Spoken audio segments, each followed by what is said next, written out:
Assalamualaikum warahmatullahi wabarakatuh. Perkenalkan, nama saya Novel Digital Pahit dari Prodi Manajemen dengan NIM 2892211. Di video kali ini saya akan membahas tentang aspek hukum dalam bisnis sebagai tugas ujian akhir semester mata kuliah aspek hukum dalam bisnis dengan dosen pengampu Bapak Muhammad Rosidi. Materi yang akan saya bahas adalah materi dari bab 5 dan bab 7 tentang CSR dan jaminan sosial. Corporate Social Responsibility atau CSR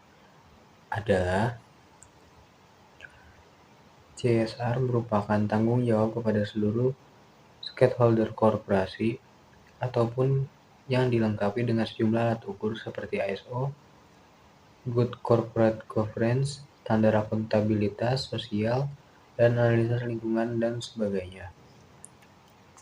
Peran CSR di negara dan korporasi. Praktek korporasi Indonesia tampaknya tidak menganut kedua pandangan itu secara ekstrim. Masalah tanggung jawab sosial dilakukan dengan cara berbarengan antara negara dan korporasi. Di samping itu, negara juga memberi regulasi pentingnya korporasi melaksanakan sejumlah kewajiban yang dapat dikategorikan sebagai tanggung jawab sosial, seperti kewajiban melaksanakan AMDAL, membangun fasilitas sosial, dan membangun fasilitas umum. Selanjutnya, CSR dan UU RI nomor 25 tahun 2007. Sebagaimana kita ketahui bahwa kehadiran Undang-Undang RI nomor 25 tahun 2007 merupakan jawaban atas kebutuhan percepatan perkembangan perekonomian dan pembangunan hukum nasional. Terdapat peraturan terkait yang pernah ada, yaitu Undang-Undang nomor 1 tahun 1967 tentang penanaman modal asing, Undang-Undang nomor 6 tahun 1968 tentang penanaman modal dalam negeri, dan Undang-Undang nomor 11 tahun 1970 tentang perubahan dan tambahan Undang-Undang nomor 1 tahun 1967. Selanjutnya, poin D, CSR di Indonesia. Di antara negara-negara di Asia, penetrasi aktivitas CSR Indonesia masih terbilang rendah.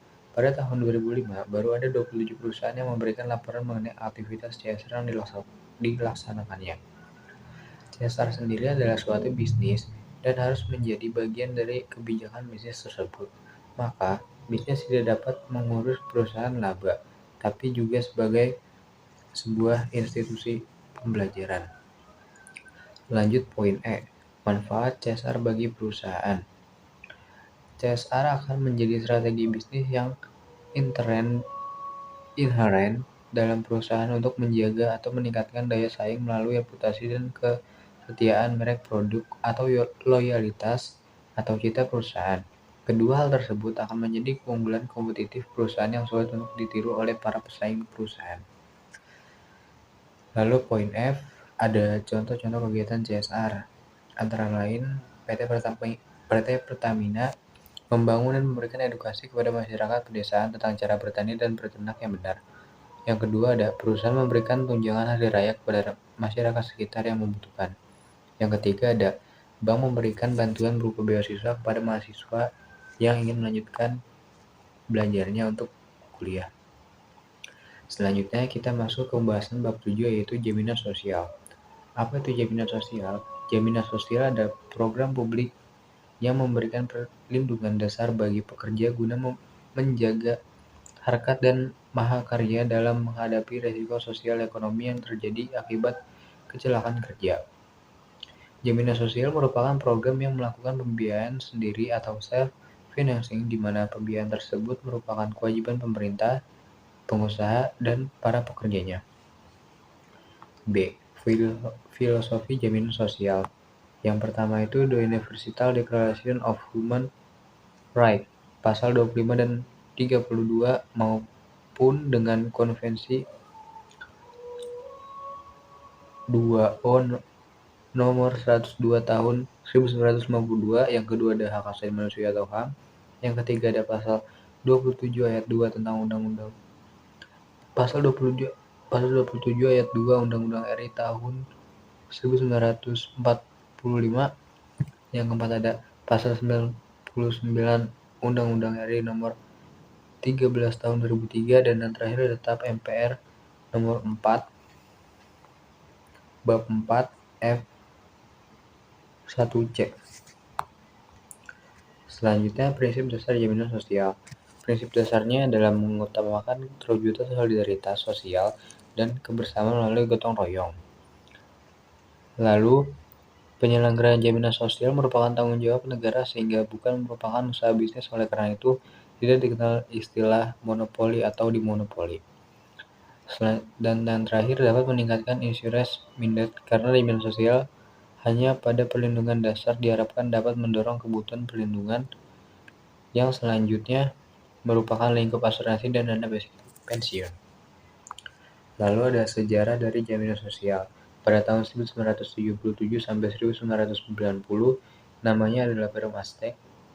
Yang kedua, tahun 1990 sampai 1995, yaitu PT Aztec Persero. Dan yang terakhir, 1995 sampai sekarang, namanya adalah Jam Sostek. Dasar hukum jaminan sosial. Ada Undang-Undang RI Nomor 3 Tahun 1992 tentang jaminan sosial tenaga kerja. Ada Peraturan Pemerintah atau PP Nomor 36 Tahun 1995 tentang penetapan Badan Penyelenggaraan Program Jaminan Sosial Tenaga Kerja. Lalu, jenis dan manfaat program CSR. Yang pertama ada jaminan kecelakaan kerja atau JKK, yang kedua ada jaminan kematian atau JK, yang ketiga ada jaminan hari tua atau JHT, yang keempat ada jaminan pemeliharaan kesehatan atau JPK.